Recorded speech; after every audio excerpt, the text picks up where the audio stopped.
ಕಾಂಗ್ರೆಸ್ನವರು ದೇಶದಲ್ಲಿ ಭಾರತ ಮಾತೆಗೆ ಅವಮಾನವನ್ನು ಮಾಡ್ತಾ ಇದ್ದಾರೆ. ಬಹುಶಃ ವಂಶ ವೃಕ್ಷವನ್ನು ತಗಿಸಿ ನೋಡಿಸಿದ್ರೆ ಇವರೆಲ್ಲ ಒಂದ್ ಕಡೆ ಬ್ರಿಟಿಷರ ತಳಿ ಇರಬಹುದು. ಯಾಕಂದ್ರೆ ನಮ್ಮ ದೇಶವನ್ನು ಆಳಿದಂತ ಕಾಂಗ್ರೆಸ್ನವರು ಇಂಥವ್ರು ಬಿಟ್ಟೋಗಿದ್ದಾರೆ. ಭಾರತ ದೇಶವನ್ನ ವಿಭಜನೆ ಮಾಡ್ತಕ್ಕಂಥ ಶಕ್ತಿ ಯಾವುದೇ ಕಾಂಗ್ರೆಸ್ ನಾಯಕರಿಗಿಲ್ಲ. ಹಿಂದೆ ಪಾಕಿಸ್ತಾನ ಮತ್ತು ಬಾಂಗ್ಲಾವನ್ನು ಬಿಟ್ಕೊಟ್ಟಂತವ್ರು ಇವರು ಏರು ವಂಶಸ್ಥರು. ಡಿ.ಕೆ. ಸುರೇಶ್ ಅವರು ದಕ್ಷಿಣ ಭಾರತವನ್ನ ಬೇರೆ ರಾಷ್ಟ್ರ ಘೋಷಣೆ ಮಾಡೋಕೆ ಅಂತ ಹೇಳಿ ಇವತ್ತು ಮಾತಾಡಿದ್ದನ್ನು ತೀವ್ರವಾಗಿ ಖಂಡಿಸ್ತೀವಿ. ಕಾಂಗ್ರೆಸ್ ಹೆಂಗೆ ಅಂದ್ರೆ ವಿಕೃತ ಮನಸ್ಸಿನವರು,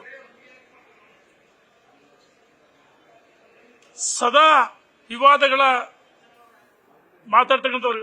ಮುಖ್ಯಮಂತ್ರಿಗಳು ಸಿದ್ದರಾಮಯ್ಯವರಿಂದ ವೀರಶೈವ ಲಿಂಗಾಯತ ಧರ್ಮವನ್ನು ನೋಡಿದವರು. ಜಾತಿಗಳ ಮಧ್ಯೆ ಸಂಘರ್ಷ ಇರ್ತಾರೆ, ರಾಜ್ಯಗಳ ಮಧ್ಯೆ ಬೆಂಕಿ ಹಚ್ಚತಕ್ಕಂಥ ಕೆಲಸವನ್ನು ಮಾಡ್ತಿದ್ದಾರೆ. ಇವತ್ತು ಭಾರತ ದೇಶವನ್ನು ವಿಭಜನೆ ಮಾತಾಡಿದರೆ ಇದನ್ನು ತೀವ್ರವಾಗಿ ಖಂಡಿಸ್ತೀವಿ. ನಿಮಗೆ ಭಾರತ ಮಾತೆ ಬಗ್ಗೆ ಗೌರವ ಇದ್ರೆ ಇಂಥ ವಿಭಜನೆ ಮಾತನ್ನು ಆಡ್ತಿರ್ಲಿಲ್ಲ. ನಿನ್ನೆ ಮಾಗಡಿ ಬಾಲಕೃಷ್ಣ ಅವರು ಹೇಳಿರು, ಮಂತ್ರಾಕ್ಷತೆ ಕೊಟ್ಟು ಬಿಜೆಪಿ ಮತ ಕೇಳ್ತಾರೆ, ಭಾವನೆಗಳ ಮೇಲೆ ಮತ ಕೇಳ್ತಾರೆ. ನಾವು ಭರವಸೆಗಳು ನೀವು ಮತವನ್ನು ಕೊಡಿದ್ರೆ ವಾಪಸ್ ಕೊಡ್ತೀವಿ ಅಂತ ಹೇಳಿದ್ರೆ ಈ ರೀತಿ ನಿರಂತರವಾಗಿ ವಿವಾದಾತ್ಮಕ ಹೇಳಿಕೆಯನ್ನು ಕೊಡ್ತಿದ್ರೆ ಇದನ್ನ ತೀವ್ರವಾಗಿ ಖಂಡಿಸ್ತೀವಿ. ಈ ರೀತಿ ಹೇಳಿಕೆ ಕೊಡೋದ್ರಿಂದ ಬಹುಶಃ ಎಲ್ಲ ಒಂದ್ ಕಡೆ ನರೇಂದ್ರ ಮೋದಿ ವರ್ಚಸ್ಸು ನೋಡಿ ಇವರಿಗೆ ಈಗಾಗಲೇ ಸೋಲನ್ನು ಒಪ್ಪಿಕೊಂಡಿದ್ದಾರೆ. ದೇಶದಲ್ಲಿ 2 ಬಾರಿ ಅಧಿಕಾರದಿಂದ ವಂಚಿತರಾದರು.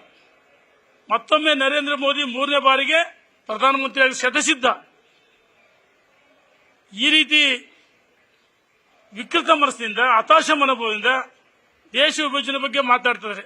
ನರೇಂದ್ರ ಮೋದಿ ಏನು ಅನ್ಯಾಯ ಮಾಡಿದ ರಾಜ್ಯಕ್ಕೆ? ರೈತರಿಗೆ ಪಿಎಂ ಕಿಸಾನ್ ಸಮ್ಮಾನ್ ಯೋಜನೆ ಕೊಡ್ಲಿಲ್ವಾ? ಮೇಕ್ ಇನ್ ಇಂಡಿಯಾ ಯಾರ್ದು? ಜನ್ಧನ್ ಯೋಜನೆ ಯಾರ್ದು?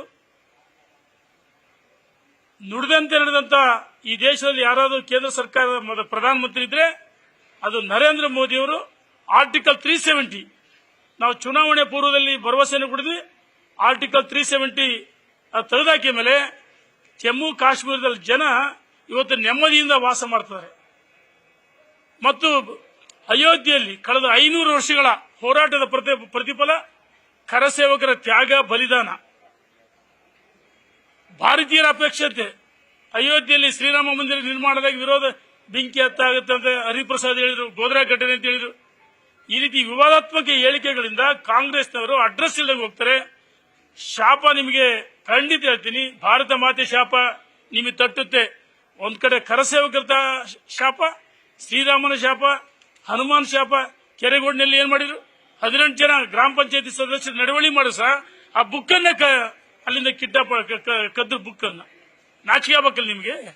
ದೇಶದ ಬಗ್ಗೆ, ರಾಜ್ಯದ ಬಗ್ಗೆ, ಶ್ರೀರಾಮನ ಬಗ್ಗೆ, ಹನುಮಾನ ಬಗ್ಗೆ ನಿಮಗೆ ಗೌರವ ಇದೆಯಾ? ನೀವೇನಾದ್ರು ಟಿಪ್ಪು ವಂಶಸ್ಥರು ಬಾಬರ್ನ ಗೌರವಿಸ್ತೀರಿ, ವೀರ ಸಾವರ್ಕರ್ ಫ್ಲೆಕ್ಸ್ಗಳು ತೆಗೆಸಾಕ್ತೀರಿ. ನೀವು ಟಿಪ್ಪುವನ್ನ ಹೃದಯ ಸಾಮ್ರಾಜ್ಯದಲ್ಲಿ ಆರಾಧನೆ ಮಾಡ್ತೀರಿ, ಬಾಬರ್ನ ಗೌರವಿಸ್ತೀರಿ. ನಿಮ್ಮನ್ನ ಶಾಶ್ವತವಾಗಿ ಈ ಲೋಕಸಭೆ ಚುನಾವಣೆಯಲ್ಲಿ ದೇಶದಲ್ಲಿ 400 ಸ್ಥಾನ ಪಡಿತೀವಿ. ರಾಜ್ಯದಲ್ಲೂ 28 ಸ್ಥಾನದಲ್ಲಿ ಸೂರ್ಯಚಂದ್ರ ಎಷ್ಟು ಸತ್ಯನ ನಾವು 28 ಸ್ಥಾನ ಗೆಲ್ತೀವಿ ಅಂತೇಳಿ ಕಾಂಗ್ರೆಸ್ ಸವಾಲಾಗ್ತೀನಿ. ನಿಮಗೆ ತಾಕತ್ತಿದ್ರೆ ಭರವಸೆಗಳನ್ನ ವಾಪಸ್ ಬಿಡ್ರಿ. ಏನ್ ನಿಮ್ ಸ್ವಂತ ಮನೆಯಿಂದ ಕೊಡ್ತೀರ ಭರವಸೆಗಳನ್ನ? ಭರವಸೆಗಳು ಇನ್ನೂ ಸಮರ್ಪಕ ಈಡೇರಿಲ್ಲ. ಪ್ರತಿಯೊಂದು ಭರವಸೆಗಳು ವಿಫಲವಾಗಿದೆ. ಆದ್ರೆ ಭರವಸೆಗಳು ಬ್ಲಾಕ್ ಮೇಲ್ ಮಾಡ್ತಾರೆ ಜನರಿಗೆ. ಏನ್ ನಿಮ್ ಮನೆಯಿಂದ ಕೊಡ್ತೀರಾ? ನಿಮ್ ಮನೆ ದುಡ್ಡ? ಇವತ್ತು ದೇಶದ ಬಗ್ಗೆ ಡಿ.ಕೆ. ಸುರೇಶ್ ಹೇಳಿದ್ರಲ್ಲ, ನಿಮಗೆ ಸವಾಲಾಗ್ತೀನಿ.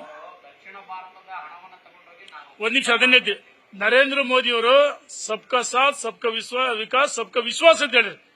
ಭಾರತ ಮಾತೆಯ ಮಕ್ಕಳಾಗಿ ಅಖಂಡ ಭಾರತವನ್ನ ನಾವು ಅಭಿವೃದ್ಧಿ ಮಾಡಿದ್ವಿ. ಮೇಕ್ ಇನ್ ಇಂಡಿಯಾ ಅಭಿವೃದ್ಧಿ ಮಾಡಿಲ್ವಾ? ಸಾಕಷ್ಟು ಕೊಡುಗೆಗಳನ್ನು ಕೊಡ್ತೀವಿ. ಇವ್ರು ಹೇಳ್ತಾರೆ ಕರ್ನಾಟಕ ಏನು ಕೊಡುಗೆ ಕೊಟ್ಟಲ್ಲ. ಅರೆ, ನಾನು ಕೇಳ್ತೀನಿ ಕಾಂಗ್ರೆಸ್ಸಿನ ಮುಖಂಡರುಗಳಿಗೆ, ಸಿದ್ದರಾಮಯ್ಯ ಕಾಂಗ್ರೆಸ್ಸಿನ ಮುಖಂಡರಿಗೆ ಕೇಳ್ತೀನಿ, ನಮ್ಮ ಮುಜರಾಯಿ ಹಣ, ನಮ್ಮ ದೇವಸ್ಥಾನ ಹುಂಡಿ ಹಣವನ್ನ ನೀವು ವಕ್ಫ್ ಬೋರ್ಡಿಗೆ ಕೊಡ್ತಿಲ್ಲ. ಅಲ್ಪಸಂಖ್ಯಾತ ಇಲಾಖೆ ಕೊಡ್ತಿರಲ್ಲ, ಇದು ಯಾರ ಹಣ ಇದಂಗಾರೆ? ಹಿಂದೂಗಳ ಹಣ ಅಲ್ವಾ? ಹುಂಡಿ ಹಣ ಹಾಕರ್ ನಾವು, ಇದನ್ನ ಯಾಕೆ ಅವ್ರಿಗೆ ಕೊಡ್ತೀರಿ? ನರೇಂದ್ರ ಮೋದಿಯವರು ಈ ದೇಶದ ಅಖಂಡ ಭಾರತವನ್ನು ಅಭಿವೃದ್ಧಿ ಮಾಡಿದರೆ ಎಲ್ಲ ವರ್ಗದವರಿಗೆ ಇವತ್ತು ಯಾವುದೇ ಯೋಜನೆಗಳಿರ್ಬೋದು, ಮೇಕ್ ಇನ್ ಇಂಡಿಯಾದು, ಜನ್ಧನ್ ಖಾತೆ, ಕರ್ನಾಟಕ ಅನ್ಯಾಯ ಆಗಿದೆಯಾ?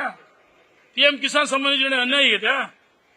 ಇವತ್ತು ನರೇಂದ್ರ ಮೋದಿಯವರು ಭವ್ಯ ಭಾರತವನ್ನ ಕಟ್ಟಬೇಕಂತ ಒಂದು ಮನಸ್ಸು ಮಾಡಿದ್ರೆ ಆರ್ಥಿಕತೆಯಲ್ಲಿ 5ನೇ ಸ್ಥಾನಕ್ಕೆ ಬಂದಿದೆ, ಇಂದು 10ನೇ ಸ್ಥಾನದಲ್ಲಿತ್ತು, ಮುಂದೆ 3ನೇ ಸ್ಥಾನಕ್ಕೆ ಬರುತ್ತೆ, ನಂಬರ್ 1 ಆಗುತ್ತೆ ಅಂತ ಹೇಳಿ ಇಚ್ಛೆ ಪಡ್ತೀನಿ. ಕಾಂಗ್ರೆಸ್ ಮುಖಂಡರು ಸವಾಲಾಗ್ತೀವಿ. ಈ ರೀತಿ ಹೇಳಿಕೆಗಳು ಕೊಡ್ತಾ ಹೋದ್ರೆ ಜನ ನಿಮ್ಗೆ ಕ್ಷಮಿಸಲ್ಲ ಅಂತ ಹೇಳಿ ಎಚ್ಚರಿಕೆಯನ್ನು ಕೊಡ್ತಾ ಇದೀನಿ. Thank you. ನ್ಯೂಸ್ ಫಸ್ಟ್, ನಿರ್ಭೀತಿಯಿಂದ ನಿಮ್ಮ ಪರವಾಗಿ.